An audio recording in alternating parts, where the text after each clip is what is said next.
मोक्षमार्गस्य नेतारं विद्धारं कर्मभूव्रतां ज्ञातारं विश्वतत्त्वानां वन्दे तद्गुणलब्धये वन्दे तद्गुणलब्धये। आज सुबह हमने इस बात की चर्चा की थी कि पर्यावरण कैसे खराब हो रहा है और उसका जिम्मेदार कौन है, और वो भी एक प्रकार की हिंसा है। न केवल हिंसा है बल्कि बहुत बड़ी हिंसा है। इसलिए हम लोग जो अहिंसावादी कहलाते हैं, जैन धर्म का सबसे बड़ा सिद्धांत क्या है? अहिंसा। जैन धर्म का सबसे बड़ा सिद्धांत है अहिंसा। अपन अपने आप को क्या कहते हैं दुनिया में कि सबसे ज़्यादा अहिंसा का पालन करने वाले हम लोग हैं जैन। लेकिन फिर भी अपन लोग भी जो मोटी मोटी हिंसा हो जाती है हमसे, उसको तो हिंसा समझ लेते हैं, और जो अनजाने में अपने से बड़ी भारी गलती हो रही है और उसकी वजह से लाखों करोड़ों जीवों को परेशानी हो रही है, उसकी ओर हमारा ध्यान नहीं जाता है। तो वो भी हमारा ध्यान जाए और हम उसकी तरफ से भी बचें। इसलिए ये विषय आपको सुबह सुनाया था कि हमारे निमित्त से पृथ्वी, जल, वायु, इनमें प्रदूषण नहीं फैलना चाहिए, क्योंकि ये जीवन के जरूरी तत्व है। इन पर सबका जीवन निर्भर करता है। शांति से रहना चाहिए। थोड़ी बहुत अपन कोई चींटी मक्खी की हिंसा हो, वो तो अपने को हिंसा लगती है, लेकिन जो अपन प्रदूषण फैलाकर जाने अनजाने में लाखों जीवों को दुख दे देते हैं, उसकी ओर अपना ध्यान नहीं जाता है। सो जाना चाहिए। अगर हमको अहिंसा का पालन करना है तो हमारा उधर भी ध्यान जाना चाहिए। पहले भी हमारे आचार्यों ने इस तरह की बातें लिखी है। जैसे आलोचना पाठ है तो उसमें लिखा है, नदियन बिच चीर धुआए, कोसन के जीव मराए। तो पहले भी वो चिंता कर रहे थे ना कि पानी शुद्ध रहे। आज पानी की कमी भी नहीं होनी चाहिए और पानी शुद्ध भी रहना चाहिए। जमीन भी उपजाऊ रहनी चाहिए। सब काम बढ़िया से बढ़िया चलना चाहिए। ये भी तो हमारी आपकी ड्यूटी है ना। इसलिए थोड़ी सी चर्चा अपन ने उस बारे में की थी। अब मैं उसमें एक नया पॉइंट रह गया, उसकी ओर आपका ध्यान दिला रहा हूँ, बहुत इम्पोर्टेंट। जैसे कोई कहे कि हम ये कहते हैं कि अहिंसा परमो धर्मः, तो ये एकदम सही बात है। हम अहिंसावादी है और अहिंसा में सारा धर्म आ गया, हिंसा में सारा पाप आ गया और अहिंसा में सारा धर्म आ गया। यदि कोई व्यक्ति हिंसक है, इसका मतलब है कि वो पापी है। वो झूठ बोलना भी हिंसा, जैसे हिंसा के पेट में झूठ, चोरी, कुशील, परिग्रह सब शामिल है, और अहिंसा के पेट में सारे शुद्ध भाव शामिल हैं। ऐसे ही क्या हम ये बोल सकते हैं कि पर्यावरण रक्षा परमो धर्मः, ये बोल सकते हैं क्या? आज के जमाने में पर्यावरण की बहुत बात होती है, तो अपन पर्यावरण के नाम से इस बात को कह सकते हैं कि नहीं? जैन धर्म ने समय समय पर अनेक नाम लगाए अपने। आज इसका नाम जैन धर्म है, पुराने जमाने में इसका नाम जैन धर्म नहीं था। कभी इसका नाम निर्ग्रंथ धर्म था, कभी इसका नाम श्रमण धर्म था, वेदों में श्रमण लिखा है, भागवत। तो ऐसे ही क्या अपन ऐसा कह सकते हैं, एक ही दो टप्पे की बात है कि प्रदूषण का नाम अधर्म है और प्रदूषण रहित होने का नाम धर्म है, ऐसा कह सकते हैं क्या? तो बिल्कुल कह सकते हैं। हिंसा और प्रदूषण पर्यायवाची हैं, अहिंसा और अप्रदूषण समझ लो पर्यायवाची है। अब आप देखो, प्रदूषण मत फैलाओ माने क्या? प्रदूषण मत फैलाओ का मतलब क्या? अब प्रदूषण के भी दो भेद करो, जैसे द्रव्य हिंसा, भाव हिंसा, निश्चय हिंसा, व्यवहार हिंसा, ऐसे प्रदूषण के भी दो भेद करो। निश्चय प्रदूषण, व्यवहार प्रदूषण, या अंतरंग प्रदूषण और बहिरंग प्रदूषण। भाई बाहर के प्रदूषण को रोकना एक बात, लेकिन वो प्रदूषण भी कैसे फैल रहा है? बहुत पानी, बहुत और प्रदूषण कैसे फैल रहा है कि मन में प्रदूषण है, वो कहाँ जाएगा? मन, वचन, काया ये भी तो दूषित हो रहे हैं। केवल बाह्य प्रदूषण ठीक करने का नाम पर्यावरण ठीक करना नहीं है, अपना मन भी तो ठीक करो। हमारी तृष्णा तो बहुत ज्यादा है, तो तृष्णा ज्यादा होगी तो क्या होगा? फिर पेड़ कटेंगे, फिर नदियां गंदी होगी, फिर सब काम होंगे। तो प्रदूषण में अपन को दो भेद करने पड़ेंगे, अंतरंग प्रदूषण और बहिरंग प्रदूषण। बहिरंग प्रदूषण तो छोटी सी बात है, बाहर की बात है। अगर अंतरंग प्रदूषण चला जाए, मान लो मन में से अपने भाव शुद्ध हो जाए, इच्छाएं कम हो जाए, तो बाहर का प्रदूषण तो ऑटोमेटिकली कम हो जाएगा। असली प्रदूषण है इच्छा।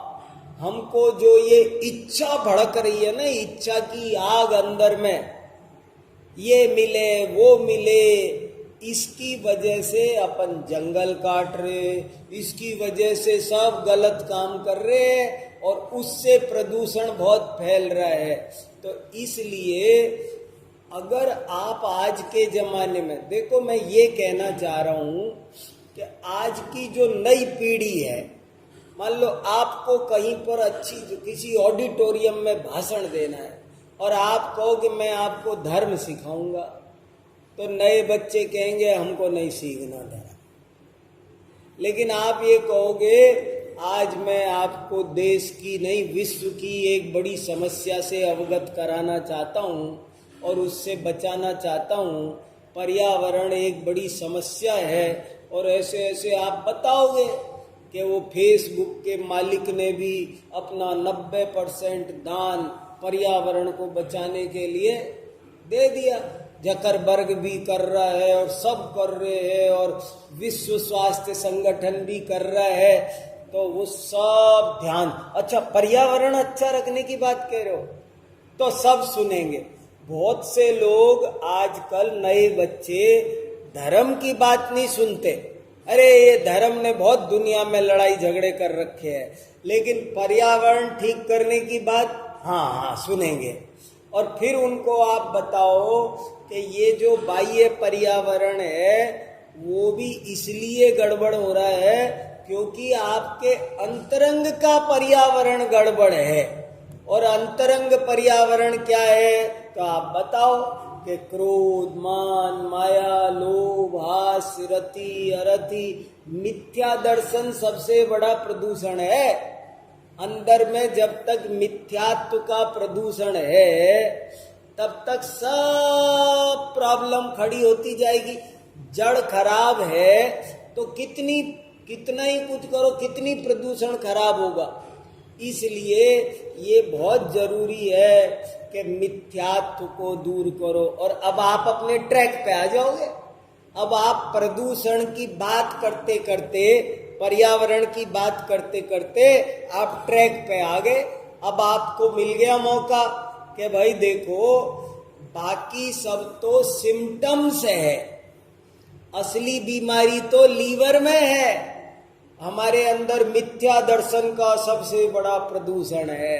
आप शुरू हो जाओ तो आपकी बात बहुत प्रासंगिक। अपनी बातों को ये सब विद्वान लोग है ना, इनको जब अब नए जमाने में जाएंगे, जगह जगह बोलेंगे, तो कैसे बोलना है इनको? ऐसे बोलना है, भाषा हमेशा श्रोताओं की और भाव हमेशा वक्ता का। आपको क्या फर्क पड़ रहा है? दुनिया जिस नाम से सुने हम उस नाम से सुनाएंगे कि पर्यावरण बचाओ। हाँ भैया बचाओ। तो पर्यावरण कैसे बचाओ? ऊपर ऊपर से बचाने से काम नहीं चलेगा। आप जबरदस्ती बचाने से काम, कोई देख रहा है पर गवर्नमेंट थैली पर जुर्माना लेती है इसलिए इस्तेमाल नहीं कर रहे। तो ये बढ़िया मजबूत कारण नहीं है। मजबूत कारण ये है कि आप अपनी इच्छा से मत करो। गलत काम गलत है। अपना विवेक हर जगह चाहिए। देखो, हर काम को थोड़ी सावधानी से करो तो पाप भी कम लगता है और काम भी अच्छा होता है। थोड़ी सी लापरवाही से पाप भी ज्यादा लगता है और काम भी खराब होता है। जरा वही काम है, वही बात है। हमारे पिताजी एक उदाहरण बहुत सुनाते थे। एक ट्रेन जा रही थी और ट्रेन में एक आदमी गन्ना बेच रहा था। गन्ना ले लो, 2 रुपए का गन्ना, 2 रुपए का गन्ना। और लोग भी अब खाली बैठे थे तो टाइम पास करने के लिए सबने 2-2 रुपए के गन्ने खरीद लिए और गन्ने खरीद के खाने लग गए। ऐसे खाए तो चूजे थू थू थू, सारे डिब्बे में गन्ने के छिलके ही छिलके, चींटियां, मक्खी सब हो गई। सब ने गन्ना खा रहे थे, पूरा डिब्बा गन्ना खा रहा है और गन्ना बेच के आगे खिसक लिया। और जब वो गन्ना बेच रहा था, लोग खरीद रहे थे, खा रहे थे, तभी एक ऐसा आदमी था कि जिसने गन्ना तो खरीदा पर उसका खाने का तरीका अलग था। उसने अपने बैग में से एक चक्कू निकाला, टिफिन निकाला और चक्कू से पहले गन्ने की पूरी परत ऊपर से नीचे तक ऐसे चारों तरफ से परत निकाल के यहाँ बगल में रख ली। छील लिया गन्ना और गन्ना छील के चक्कू से ऐसे छोटे छोटे पोर के टुकड़े करके टिफिन भर लिया अपना। और टिफिन भर लिया। अब उसके बाद में एक एक पीस उठाता, खाता। और ये जो उसकी चप्पल उतारी थी ना, वो पूरी की परत गन्ने की, वो गन्ने की परत उतारी, उनको ऐसे बुनते जा रहा था। एक चूस रहा था आराम से और उसको बुनता जा रहा था। मेरे को ये कहानी बहुत ही बढ़िया लगती है। कहानियों में तो बहुत माल है। 10-20 कहानियां याद होनी चाहिए सबको, और सबको अपने घर में आए दिन सुनाओ। कहानियों में बहुत माल है। ये कहानियां छोटी मोटी नहीं है। हमारे बड़े बूढ़े, जैसे कोई वैद्य होता है ना, छोटी सी गोली में सब 4 रोग की दवा दे देता है, ऐसे ही हमारे ये बड़े बूढ़ों की कहानी हजारों साल से चली आई है। आज वो बुद्धि नहीं बची, लेकिन वो कहानियां जिंदा है, तो वे बुद्धिमान लोग जिंदा है, समझ लो। पहले इन कहानियों से आदमी को राजा बना देते थे, इन कहानियों से बड़ा व्यापारी बना देते थे। तो बहुत जोरदार कहानियां हैं, ये छोटी मोटी बात नहीं है ये कहानी। तो क्या हुआ कि वो बढ़ता जा रहा था। एक टोकरी बुन ली उसने धीरे धीरे, और वो जब टोकरी बुन ली तो सामने एक सेठ जी बैठे थे। वो कहने लगे, यार भाई साहब आपने तो बहुत बढ़िया टोकरी बनाई, ये हमको दे दो ना, आप तो और बना लेना, आप तो और बना लेना, ये हमको दे दो। तो उसने कहा जी ले लो, आपका मन आया तो। और उसने वो टोकरी सेठ जी को दे दी।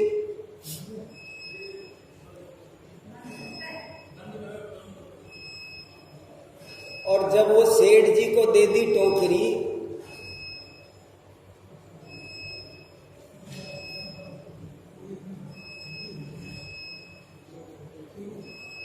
तो वो सेठ जी ने वो टोकरी के उसको 50 रुपए दे दिए।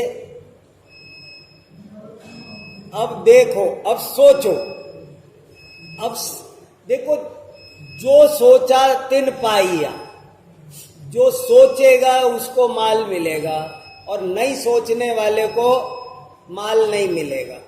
सोचो, अभी सुनाया ने किसको नमस्कार करना।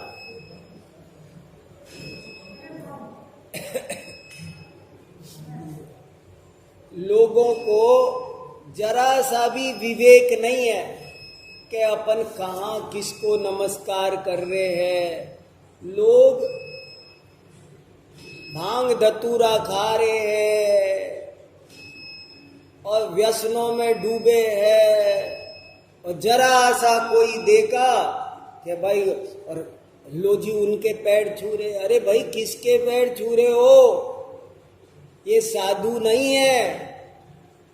अकेले कोई ऐसे होता है कि कपड़े पीले डाल दिए और खा रहे हैं कुछ भी, पी रहे कुछ भी, नशा पत्ता कर रहे हैं, तो थोड़ी साधु होते हैं भाई। इतना तो विवेक रखो कि कहाँ किसको नमस्कार करना। किसी को नमस्कार करना साधारण बात नहीं है। गलत जगह नमस्कार हो जाए तो महान पाप भी लगता है। अच्छी जगह नमस्कार करो तो महान पुण्य लगता है, और गलत जगह नमस्कार करो तो महान पाप लगता है। इसलिए सोचो, अब देखो इस कहानी में सोचो, सबने गन्ना खाया, मगर किसका खाने का तरीका बढ़िया है? सब ने 2-2 रुपए के गन्ने खाए, पर गन्ना खाने का सुख भी किसको ज्यादा मिला? जिनने गन्ना खाया वो और लोगों ने, उनको गन्ना खाने का सुख भी नहीं मिला। पैसे तो छोड़ो, इसने तो 2 रुपए का गन्ना खरीदा था और 50 रुपए कमा और लिए, और बैठे बैठे देश की सेवा कर दी, एक सुंदर कला प्रदर्शन कर दिया, बढ़िया टोकरी बना दी। वो काम आएगी। वो जो उसकी पूरी परत थी वो कचरे में जाती, कचरा इकट्ठा होता, कचरा कम हुआ। हर चीज में सोच सोच का फर्क है। वो कचरा इकट्ठा ज्यादा होता, पैसा भी बर्बाद, और सबने तो ऐसे मुंह से सारे मुंह छिल गए, किसी के दर्द हो रहा है, ढंग से खा भी नहीं पाए, चूस भी नहीं पाए, गन्ने का भी रस बढ़िया मजा नहीं आया, गंदगी भी फैलाई। और इसने गंदगी भी नहीं फैलाई, रस भी ज्यादा लिया, पैसे भी बचाए, कला भी दिखाई, इज्जत भी कमाई, रुपया भी कमाया, और कल को वो सेठ जी कहीं कलाकार के रूप में नाम दे दे तो बड़ा पुरस्कार भी जीत जाएगा। सब चीजों में तो ये देखो, एक सम्यक्त कौमुदी रखी है यहाँ। इसमें एक बहुत बढ़िया कहानी है। मैं तो आपको सुना चुका हूँगा पहले कई दफे, लेकिन मैं कितनी बार सुनाता हूँ मेरा ही मन नहीं भरता। और मुझे ऐसे लगता है कि इसमें सारे द्वादशांग का सार आ गया, पूरी जिनवाणी का सार। क्या कहानी कि एक ब्राह्मण था और वो संतोषी स्वभाव का था। उसकी पत्नी उससे कहती रहती थी रोज कि कहीं से कुछ धन लाओ, सो एक दिन जंगल सोचा कि ये रोज रोज के ताने खाने की बजाय तो जंगल में चले जाओ, मर जाओ तो बढ़िया है।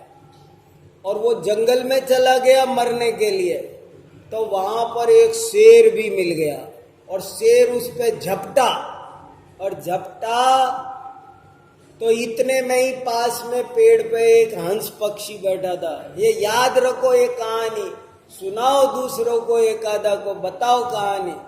तो वो हंस पक्षी बोला, रुको मृगराज रुको, एक मिनट रुको, ये क्या कर रहे हो, ये क्या कर रहे हो?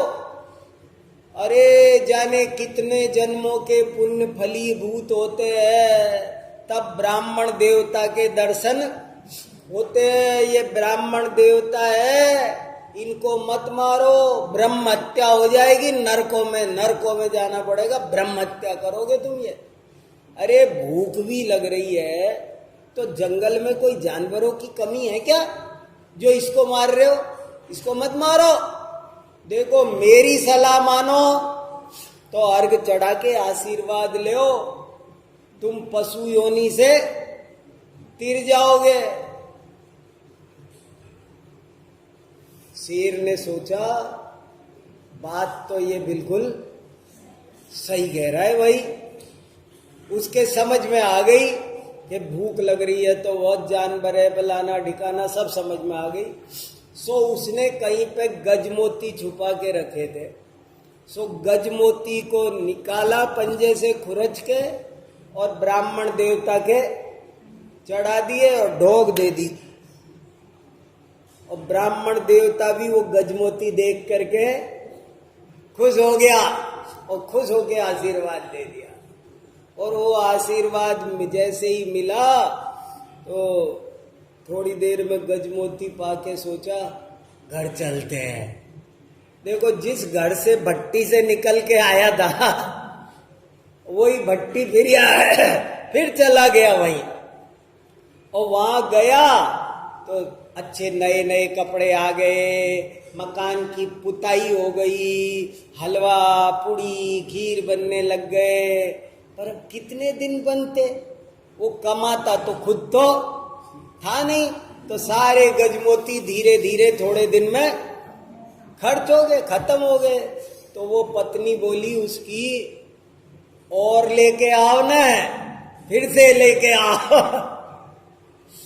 तो वो फिर से गया वहां, और फिर से गया वही जगह, उसी पेड़ के नीचे वो शेर बैठा था।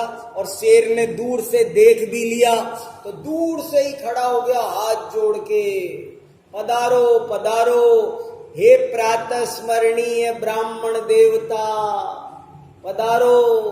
मैं रोज सुबह उठ के आपको याद करता हूं, धन गिण घड़ी धन दिवस वो दिन घड़ी बढ़िया थी जिस दिन आपके दर्शन हुए, और मैं उस दिन से आपको रोज परोक्ष नमस्कार करता हूं। लेकिन आज बहुत दिन बाद आपके फिर से दर्शन हो रहे हैं, आओ यहाँ पधारो, कुर्सी पे बैठो। और उस दिन तो मेरे पास ज्यादा गजमोती नहीं थे, आज बहुत सारे रखे हैं, सो बैठो मैं आपकी पूजा करूं, अर्घ चढ़ाऊं। तो वो गजमोती चढ़ा के ऐसे ढोक दे रहा था। पर आज वहां जहां पेड़ पे पिछली बार हंस बैठा था ना, आज वहां हंस नहीं था, और हंस की जगह एक कौआ बैठा था। सो कौआ बोला, अबे ओए ये क्या कर रहा है?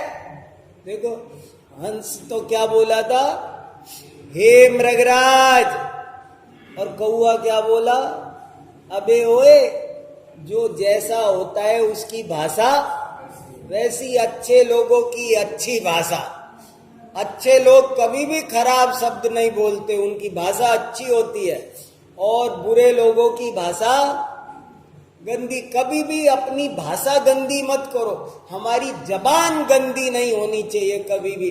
कोई कुछ भी करे, कई दफे घर में झगड़ा होता है, गुस्सा आता है, तब अपन जबान गंदी कर देते हैं, पर नहीं करनी चाहिए। सावधान, उस वक्त अलर्ट रहना चाहिए, अपने मुंह से गंदे शब्द, क्योंकि गोली का घाव भर जाता है पर बोली का घाव नहीं बढ़ता है। तो वो उसने अच्छे से, शेर हंस तो से अच्छे से बोले, और कौए ने क्या बोला, अबे ओए ये क्या कर रहा है तू, ये क्या कर रहा है भाई। तो वो शेर ने बता दिया कि ये ब्राह्मण देवता है, मारो तो ब्रह्म हत्या होती है, और अगर नमस्कार करके आशीर्वाद लो तो तिर्यंच योनि से पार हो जाते हैं, बेड़ा पार। मैं तो पूजा कर रहा हूँ, आशीर्वाद ले रहा हूँ, इसको नहीं मारूंगा मैं। बड़े दो कई जन्मों के पुण्य फलते हैं जब इनके दर्शन होते हैं, तो मैं ये कर रहा हूँ। तो वो कौआ बोला, अरे वाह मूर्ख, तेरे को तो किसी ने उल्लू बना दिया। काय का ब्राह्मण, काय का शूद्र, कुछ नहीं होता, ये किसी ने तेरे को उल्टी पट्टी पढ़ा दी।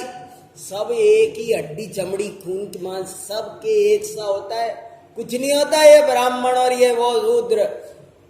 तू किसके चक्कर में आ गया, किसी ने तेरे को गलत शिक्षा दे दी है, और तू ऐसे लोगों की बात मानेगा ना तो भूखा मर जाएगा जिंदगी भर, ऐसे थोड़ी पार पड़ेगी।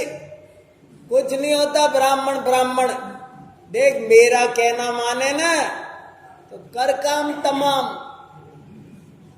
मौका है। अब जिनके अपनी बुद्धि नहीं होती ना, दूसरे की अकल से चलते हैं। अभी सुनाया ना, पक्षपातो न में वीरे, अगर वैसी बुद्धि नहीं हो परीक्षा प्रदानी तो वो क्या करेगा, ऐसे करेगा।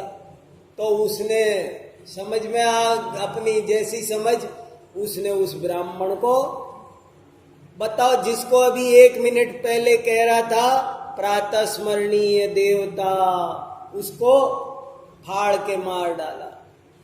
अब सोचो, इसमें लिखा है बहुत बढ़िया आगे कि अब आप ही सोचो, हंस ने अपना भी भला किया, उसको भी पुण्य लगा होगा ना। शेर का भी भला किया, ब्राह्मण का भी भला किया, ब्राह्मण के घर वालों का भी भला किया, सबका भला किया। और कौए ने अपना भी बुरा किया, शेर का भी बुरा किया, और ब्राह्मण को तो जान से ही, और उसके घर वालों का वो इंतजार करते होंगे, उनका भी बुरा किया। तो दुनिया में आपको कौए जैसी सलाह देने वाले लोग तो जगह जगह मिलेंगे, लेकिन हंस जैसी सलाह देने वाले, अब कोई कहे सभी तो पॉलीथीन इस्तेमाल कर रहे हैं, अकेले हमारे से क्या होगा। ऐसे बहुत से लोग क्यों पर्यावरण में गंदगी फैला रहे, वो सोचते हमारे अकेले ध्यान रखने से क्या होगा। अरे भाई अकेले अकेले ही तो सब होगा, सब आदमी, मेरे अकेले से क्या होगा, सब पानी डालिया है, सारा तालाब दूध की बजाय पानी से भर गया। तो अपने को सावधानी रखनी है, तब जा करके सोचो समझो विवेक से काम लो। और ये बड़ी हिंसा है, प्रदूषण फैलाना वो भी बड़ी हिंसा है। और जैन धर्म तो खासकर बहुत ज्यादा पर्यावरणवादी धर्म है, वो तो कहता है मन में भी प्रदूषण मत आने दो, आपका मन अच्छा है तो बाहर में भी सब अच्छा होगा, फिर प्रदूषण नहीं फैलेगा। तो ऐसी कुछ खास बात है। अब आप लोगों को कोई प्रश्न हो तो, ये संयम कह रहे थे कि भाई किस लोगों को कोई प्रश्न वगैरह, तो किसी को कुछ पूछने करने का मन हो, आप लोग स्वाध्याय करते हो, कोई बात समझ में नहीं आती हो, किसी की कोई जिज्ञासा हो, तो 2-5 मिनट में आपकी बात कर सकते हैं। किसी को कोई मन में ऐसा प्रश्न रहता हो कि इसका क्या उत्तर है, तो आप पूछो। स्वाध्याय करते हो, ये सब अपने मंदिर में स्वाध्याय होता है, ये बहुत खुशी की बात। घर पे स्वाध्याय करते हैं सब लोग। देखो अपना गांव छोटा सा है, फिर भी सब लोग धर्म के प्रति रुचिवान है। जिसकी जैसी शक्ति है वैसे सब लोग धर्म ध्यान पूजा पाठ सब कर रहे हैं। थोड़ी सी और ताकत लगाओ और अपने बड़े बूढ़ों को याद करो, अपने पिताजी, चाचा जी, राधे श्याम जी, सब कितने कितने लोग, सब देखो उनकी तपस्या से आज ये मंदिर, ऐसा मंदिर कहीं देखने को नहीं मिलता। इतना शानदार मंदिर है, इतना सब बढ़िया सब कुछ है, और धर्म ही साथ रहने वाला है। इसलिए कैसे भी करके मंदिर में टाइम देना शुरू करो। घर में तो मोह बढ़ता है और मंदिर में मोह घटता है। थोड़ी देर मंदिर आने का मतलब ये है कि थोड़ी देर के लिए आप मुनि बन गए जैसे कोई। मंदिर आ गए माने क्या? मंदिर आने का मतलब है कि थोड़ी देर के लिए गृह त्यागी बन गए तुम, घर का त्याग हो गया थोड़ी देर के लिए। कितनी बड़ी बात है। सेठ धनंजय, बेटे को सांप ने काट लिया लेकिन टस से मस नहीं हुए। धर्म में बहुत शक्ति है। जो धर्म को अपनाएगा, धर्मो रक्षति रक्षिता, जो धर्म की रक्षा करता है धर्म उसकी रक्षा करता है। इसलिए खूब स्वाध्याय करो, और किसी के मन में कोई प्रश्न होता हो तो बताओ, पर दूसरे को मत देखो ज्यादा, अपना अपना टाइम निकालो। कैसे भी करके मेरे को तो पूजा करनी है, मेरे को तो स्वाध्याय करना है, मैं तो आध घंटा 1 घंटा मंदिर में बैठूंगा। 24 घंटे में से 1 घंटा तो मंदिर को मिलना ही चाहिए। शांति से 1 घंटा 2 घंटा मंदिर में बैठो, तब जाके